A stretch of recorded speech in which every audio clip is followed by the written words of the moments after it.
Good morning, everybody. Go Browns.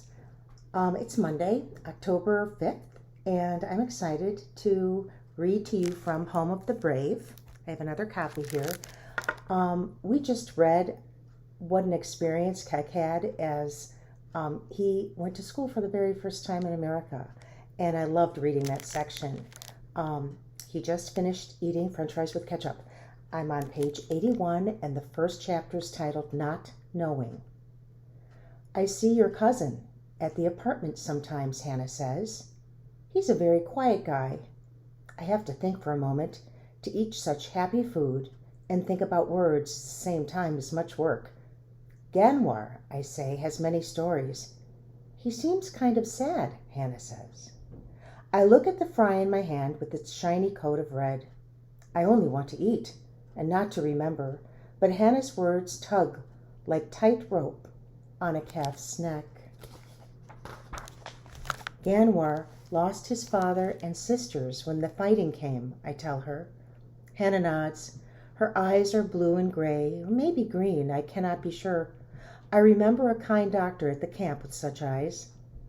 How did he lose his hand? Hannah asks in a gentle voice. I don't know the words for this. Some English words, I hope. I never learn. Men came with guns and knives to our village, I answer at last. To be in such fighting, says Nishan, is very bad. And what about your family? Jamie asks me. I stop eating. I take a breath. My father and my brother Luol, they were killed by the government men. I saw it. I pause as a memory pokes at me like a knife in my back. I was lucky to see, I add. Lucky? Hannah asks. Her voice says she doesn't understand. Nishan looks at me with eyes that know of such things. Maybe Keck means lucky to know for sure, she explains. Not knowing is the hardest. Yes, I agree, the hardest. How about your mom? Hannah asked softly. Guilt grabs my throat. I will not go to that black place today. I try again. She'll come, I say. I'll wait here for her. Waiting is hard too, Hannah says. And I can see that she also knows sad places. I push my tray away. I'm not so hungry anymore. That was a hard one to read. Home. I take the school bus home. It's a long yellow car filled with screaming, laughing students and many paper balls wet with spit. I don't think it would be easy to drive such a car. My aunt is sleeping when I get home. Ganwar enters with a white basket under his arm. The washing machine's in the basement, he says. The what? I ask. The room way down at the bottom of the stairs. I'll show you later. He surprises me with a smile like Luol might have. A big brother making trouble smile. You'll like doing wash. It's my job, but if you want, I might let you help. Sure, I say, although I don't trust that mischief smile. I remember how well Luol and Ganwar used to tease me and test me. Always I was the little child with foolish ideas and silly ways. Always they were too old to bother with me unless it was for their own fun. The door to my aunt's room opens and she comes out slowly, yawning and stretching. How was school? She asked. You would not believe it, I say. They teach you and they feed you, and I have my own desk. We're going to visit the zoo where animals live and the planetarium where stars live. And I'm going to learn how to dunk slam in the class called P.E. Slam dunk, Ganwar corrects. Good, my aunt says, good boy. And she fills a kettle with water to put on the cooking fire. I want to tell her more, but I can see that her mind is visiting other places. I think maybe I'll like living here in America, I say to Ganwar. Yeah, that's what I thought too. But you'll never really feel like an American, Ganwar says. You'll see. Why? I ask. Ganwar shrugs. Because they won't let you. He tosses the basket on the sofa. I'm out of here, he says, switching to English. Be home by, my aunt begins, but Ganwar's already gone. Time. My aunt sighs and leans against the counter. He's just not happy here, she says. I know it's been hard for him, but he doesn't try. She rubs her eyes. I have to go to work, Keck. I've got an early shift. Eat what you like and go to bed by 8. I learned o'clocks at the camp, I say. It's called time telling. But why not use the sun and the stars? My aunt points to the tiny clock strapped to her arm. Here in America, this is the sun. You'll get used to it. For now, just get some sleep. I watch her put on her heavy coat. She isn't even at work yet, and already she's tired. I go to the door with her. Are you? I stop, then try again. Are you glad that you're here? My aunt seems surprised that I would ask such a question. She thinks for a moment. The freedom is a great gift, she says. To choose your leaders. To walk the streets unafraid. But it's lonely here. And she hesitates. Hard. To change when you are older, to learn new words and new ways, that is big work. But for you and Ganwar, it will be easier. That's my hope anyway. I watch through the window as she tracks a path, through the new snow falling. Her footprints catch the flakes, then vanish like pebbles in quicksand. Helping. When my aunt leaves, the apartment grows hushed as the air before a storm. I turn on the TV machine, but the words are too fast coming. My aunt had looked so weary. I wonder how I can help. In the cooking fire room are many dirty dishes. Maybe I can clean them for my aunt. I've seen her wash some plates in the sink with bubbles. But now there are many dishes stacked high. Ganwar said the machine for washing was in the way down at the bottom of the stairs room. Maybe that's what his basket is for. Carefully, I place the cups and saucers and plates in the basket. With my special key, I lock the apartment door just as Dave warned me to do. Then I carry the baskets of dishes down the stairs to the room of washing. It's good to be a helping person. If my father were here, he would be proud, I think. An ache in my chest comes throbbing like an old bruise. That's because he started thinking about his father. The way down room smells like a rainy day. I see 6 white boxes with doors. Some are making noise. I find a sleeping one and open the top. Are you guys thinking what I'm thinking? Oh boy. One by one, I put the dishes into the hole. Then I close the top and wait, while all around me the machines hum and talk. Next chapter is titled, How Not to Wash Dishes.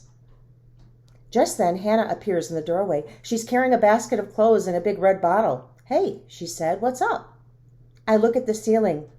No, that means, what's new, what's going on? She laughs. You must feel like I do in Spanish class. The machine isn't working, I say.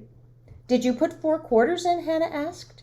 She reaches in her pocket and pulls out shiny circles. Money, she explains. It makes the machine go. She laughs her good laugh. Actually, it makes the world go. Here, I'll lend you $1. I can't accept such a gift, I begin. But she waves her hand. You can pay me back later. She places the 4 money pieces into special holes in the machine, then pushes them. Noise begins, like a tiny river flowing. It's working, I cry. Technology at its finest, she says. Of course, you still have to dry it all, then fold it. Fold it? But I don't understand. I'll show you. Let me sort these clothes real quick. Hey, you doing anything after this? We could go upstairs and catch some TV while we wait. That would be good, I say. I would like something to do. Ganwar and my aunt aren't home. My mom either. Well, she's not exactly my mom. She's my foster mom, said Hannah. She works the 4 to midnight shift at the Quick Stop. She pauses. That means she works at night, kind of like your aunt. I watch as Hannah pushes white clothes into another machine. These machines, they wash clothes and dishes, I say? shaking my head. Mama will be amazed when she sees this. Hannah looks up. Did you say? But just then the river sound stops, and my machine begins to shake like a crazed dancer under a full moon. It's eating my dishes, I cry. Please, make it stop. Hannah lifts the top of the machine. The horrible noise of its giant teeth stops. She peers inside. Whoa, she says, I think this is what they call a problem with translation. Not smart boy. I don't want to cry. A man must show strength in the presence of a woman. But if I had to choose between kissing a crocodile and telling my aunt the news of her broken dishes, I would choose the crocodile any day. I look into the hole. Hannah looks too. It is not a good thing to see. I have many more dishes, but they are so much smaller. I look at Hannah. She looks at me. I cannot say why, but when I look at her, I feel like I've gulped down a laugh that needs to fly free. I laugh, then she laughs, then before I know it, we're on the hard floor laughing. Perhaps this is my punishment for trying to do the work of a woman, I say, wiping a tear away. Hannah punches my shoulder. Hey, in this country, a woman can do anything a man can do. She gets to her feet and grins. This is your punishment for being a moron. A moron? Is not a smart boy, I ask. She laughs. You got it. I laugh too. I stand and pull out a piece of plate. Maybe I can fix these? Well, I suppose we can glue some of the pieces together. Put them in your basket and we'll see what we can do. But don't get your hopes up. I'm used to hearing that, I say. Magic milk. I carry the broken pieces in my basket and follow Hannah to her apartment. She has a key like mine around her neck on a string. Hannah's place of living is not like my aunt's. It smells of many things, some not so good. Everywhere are clothes and shoes, papers, dirty dishes. Sorry, it's a dump. I know, Hannah sighs. My last foster parents were total neat freaks. Do you have brothers or sisters, I ask? 3 older, 1 boy, 2 girls. All foster. My brother's working at Burger King right now. Don't know what my sisters are up to. My real brother lives with another family in St. Paul. Hannah begins opening drawers in the cooking fire room. I know we've got some glue somewhere, she says. Forgive me, I say, but I don't know what is a foster.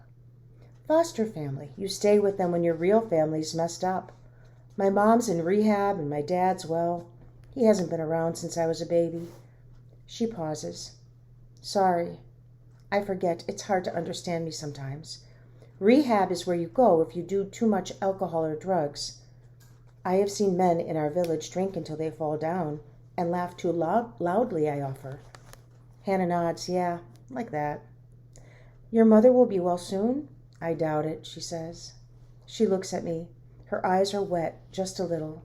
You can't be sure what will happen, I say. Life changes, so you must hope. I want so much to believe my words.